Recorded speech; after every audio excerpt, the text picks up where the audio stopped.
Hello दोस्तों, कैसे हैं आप लोग। और उम्मीद करती हूँ अच्छे होंगे। इस वक्त रात के 11 बज रहे हैं और इतना ही टाइम हो जाता है डेली घर पहुँचते पहुँचते। लेकिन बहुत ज़्यादा मेहनत मुझे लगता है कि चैनल की नौकरी से ज़्यादा मेहनत अपने खुद के काम में है। जब कंटेंट क्रिएशन का काम जब शुरू कर ही दिया है, पॉडकास्ट शुरू कर दिया है, तो बहुत सारी मेहनत लगती है, बहुत हार्ड वर्क लगता है। इसके अलावा दिन भर की जो भी ट्रेंडिंग खबर है फिर उस पर तुरंत कंटेंट बने, अच्छी एडिटिंग हो, मतलब इन सब में टाइम बहुत ज़्यादा कंज्यूम होता है। लेकिन कई बार मुझे लगता है कि लाइफ में ना जितनी ज़्यादा आप मतलब जो समय आप नौकरी को देते हो ना, अगर वही समय आप अपने खुद के काम को देते हो तो वो ज़्यादा अच्छा है। सपोज अगर आप किसी के यहाँ पर, उदाहरण छोटा सा दे रही हूँ, आप चाय की नौकरी कर रहे हो, ठीक है, लेकिन खुद का आपका अगर चाय का ठेला है ना तो वो ज़्यादा अच्छा है, मुझे ऐसा लगता है। बाकी सबकी अपनी अपनी चॉइस है। एनीवेज, हर फ्राइडे हमारा पॉडकास्ट आता ही है, जैसा कि आप देखते हैं। फिक्स्ड है, अभी टाइम हमने सेट कर दिया है कि हर फ्राइडे 7 बजे पॉडकास्ट आएगा। हो सकता है आगे जाकर हम हफ्ते में 2 टाइम सेट कर दें, मतलब मंडे और फ्राइडे। तो यही है, अब देखो आगे और क्या होता है। लेकिन आप लोगों का सपोर्ट बहुत ज़्यादा अच्छा मिल रहा है। शुरुआत में जिस तरीके से एकदम बूम हुआ था, फिर उसके बाद थोड़ा सा बीच में ऐसे रफ्तार हो गई थी, फिर थोड़ा सा गिरा था, लेकिन अब फिर से उठ रहा है। तो ये चलता है ऐसा यूट्यूब में। मुझे लगता है यूट्यूब जो है ना, पूरी तरीके से एक गैम्बल है। लेकिन अगर एल्गोरिदम सेट हो जाए ना बढ़िया, तो फिर और भी बढ़िया है। आज की सोचो सबसे बड़ी खबर क्या थी। खैर ये 2 दिन पुरानी हो गई है, मैं आज आपको थोड़ा लेट बता रही हूँ। कॉकरोच जनता पार्टी। मैं पहले से सीरियसली नहीं ले रही थी, सही बताऊं तो। लेकिन जैसे ही पता लगा यार, मतलब बवाल हो गया है। सोचो जेनजी में कितना जबरदस्त क्रेज हो गया है इस पार्टी को लेकर। कॉकरोच जनता पार्टी, ठीक है। और CGI, chief justice of India, Suryakant Tripathi ने अपनी एक एक बातों बातों में ये कह दिया, जब वो सुनवाई फैसला सुना रहे थे, कि जितने ये बेरोजगार हैं they all are like just cockroach. तो फिर इसके बाद अभिजीत दिपके ने बॉस्टन में बैठकर, सोचो, कॉकरोच जनता पार्टी बना दी। और उसके बाद से तहलका मच गया इंस्टाग्राम पर। अगर हम कांग्रेस, बीजेपी, आम आदमी पार्टी के फॉलोअर्स की बात करें तो वो बहुत कम है इस कॉकरोच जनता पार्टी के आगे। इसके एकदम से बूम हो गया, 11 मिलियन फॉलोअर्स हो गए, सोचो 72 घंटे में। और ये बहुत बड़ा कमाल है। हालांकि इस पार्टी को कोई चुनाव नहीं लड़ना है, कुछ ऐसा नहीं है कि सत्ता में बैठना है, लेकिन हाँ, उनका एजेंडा साफ है। जितने लोग बेरोजगार हैं, जितने आलसी हैं, और जो दिन भर सिर्फ रीलें चलाते रहते हैं, 24 घंटे ऑनलाइन रहते हैं, या फिर सरकास्टिक कमेंट कर सकते हैं, वो एलिजिबल हैं इस पार्टी में आने के लिए। But that's so strange. सोचो हमारे देश में क्या स्थिति हो गई है कि युवाओं को अ, मतलब युवा जो है मौजूदा चीज़ों से बहुत ज़्यादा सेटिस्फाइड नहीं है। आई थिंक उनको ये लगता है कि यार, मतलब उनको आज़ादी चाहिए, उनको कोई ऑफिस कल्चर की बाउंडेशन नहीं चाहिए, उनको यस सर यस मैडम वाला अपने साथ कोई नियम नहीं चाहिए, है ना। उनको ये बिंदास हम जैसा जी रहे हैं आप उसको एक्सेप्ट करो, और उसी में उनको कुछ अपने लिए अच्छा और बेहतर चाहिए। Which is like, I don't know कि ग्रेट और नॉट, बट हाँ मुझे लगता है कि वो कहते हैं ना, जहाँ जवानी है ना, जहाँ जवानी वहीं जमाना, ठीक है। तो जवानी जो जेंजी है उसकी ताकत बहुत ज़्यादा है, उनकी संख्या बहुत ज़्यादा है, और जहाँ पर वो रुख करेंगे वहाँ पर चीज़ें अपने आप मुड़ने लगेंगी। लेकिन भाई देखो, लोग भी तो नाराज़ है ना, सीधी बात है यार। आप कॉम्पिटिटिव एग्जाम के लिए बैठते हो, वहाँ पर चीज़ें बदल जाती हैं, तारीखें चेंज हो जाती हैं, पेपर लीक हो जाता है। सोचो नीट जैसा एग्जाम पेपर वो लीक हो जाता है। एक बच्चे का सपना है डॉक्टर बनने का, माँ बाप पूरी जिंदगी लगा देते हैं। कहते हैं एक बच्चे को डॉक्टर बनाने के लिए कई बार माँ बाप अपने घर के बर्तन तक बेच देते हैं, इतना पैसा चाहिए होता है कोचिंग और दुनिया भर की खर्चों में।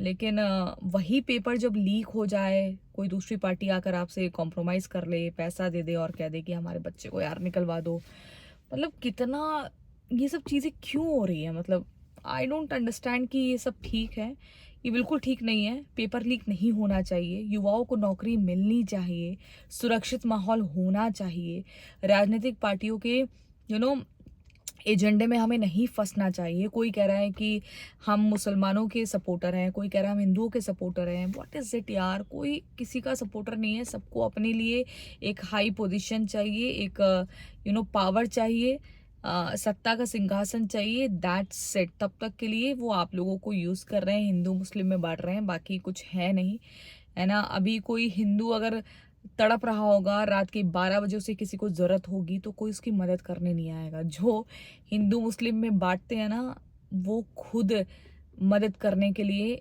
दरवाज़ा तक नहीं खोलेंगे, या उनके दरवाजे पर जाकर अगर कोई पहुंचे तो ये सुनने को मिल जाएगा साहब घर पे नहीं है।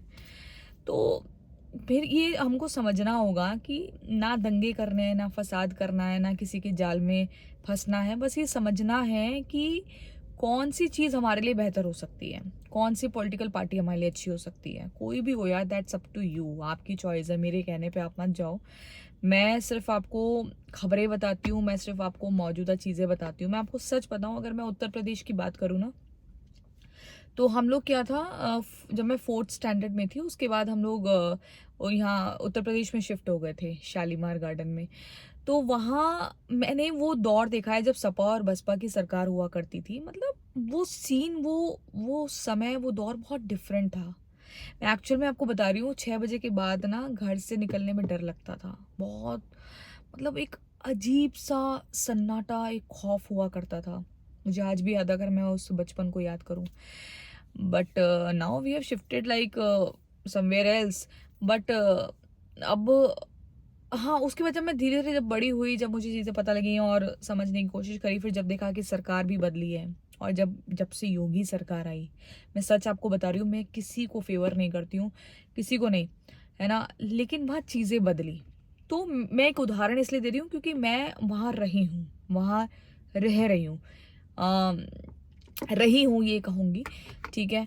तो मुझे पता है कि चीज़ें कैसे वहाँ बदली हैं। मैं देश की बात नहीं कर रही, मैं मध्य प्रदेश की बात नहीं कर रही, मैं किसी आंध्र प्रदेश की बात नहीं कर रही हूँ, मैं दिल्ली की बात नहीं कर रही हूँ, बट जो चीज़ मैंने खुद देखी है, मैं वहाँ का उदाहरण देकर बात कर रही हूँ। मैं अभी भी बोलती हूँ, I am not a supporter of any party, है ना? मैंने दिल्ली में आम आदमी पार्टी को भी वोट दिया है।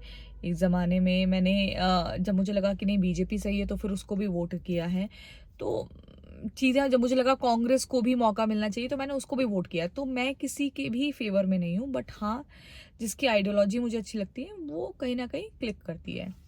और चलो, ये तो हो गई बात वैसे। लेकिन दूसरी बात, मोदी को लेकर अभी लोग बहुत ज़्यादा मतलब मीम्स बना रहे हैं। I don't understand why. अभी वो मेलोनी से मिले, और उसके बाद वो मेलोडी चॉकलेट, यार ये मेलोनी एंड मेलोडी चॉकलेट, है ना, दोनों का थोड़ा सा बोलने में हो जाता है।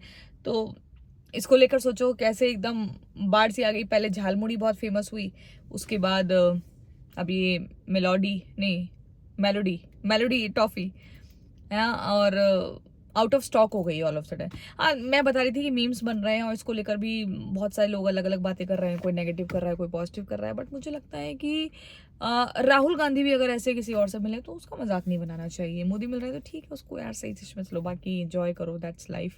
आपको जैसा अच्छा लगता है वैसा चीज़ों को समझो, लेकिन जितना हो सकता है positive positive positive positive energy में इतनी बड़ी ताकत है ना, कि अंधेरे में भी आपको ना उजाला दिखने लगेगा। सब कुछ सोच का खेल है भाई बॉस। मैं किसी का फेवर नहीं कर रही, अभी भी ये बात बोलूंगी। हाँ, लगता है आपको कि मीम्स बनाकर उनको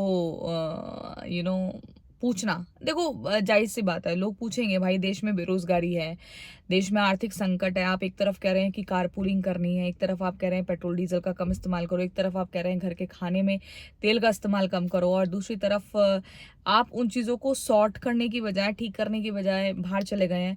अभी आप राहुल गांधी की विदेशी यात्राओं का पूरा ब्यौरा निकाल रहे थे, लेकिन जब आप खुद जाते हो तो फिर उसको नोटिस नहीं करते हो, which is like, I think, हाँ, तो विच इज़ लाइक कि नॉट एक्सेप्टेबल। वो है ना कि मैं करूँ नहीं तू करे तो ठीक, मैं करूँ तो कैरेक्टर ढीला, वो वाली गाना जो है मुझे याद आ जाता है। लेकिन हाँ ठीक है, तो ये सब खबरें हैं। खैर एंजॉय करो आप लोग, और क्या सोचते हो अपना बेबाकी से जवाब देते रहना, लिखते रहना। भैया जेनजी जिंदाबाद है, जेनजी है तो सब कुछ है।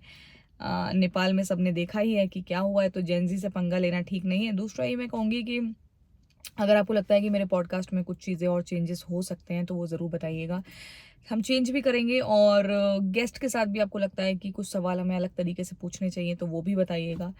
आई होप कि मेरे पॉडकास्ट में आपको कुछ भी बायस्ड ना लगे कि मैं एक तरफा पूछ रही हूँ, वो एकदम अनबायस्ड चीज़ें लगे।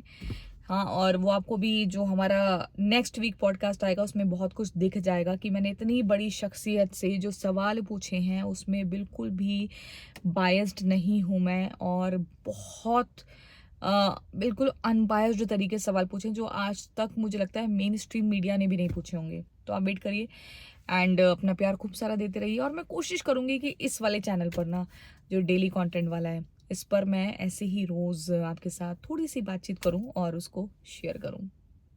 टेक केयर, अपना बहुत ख्याल रखिए। बाय।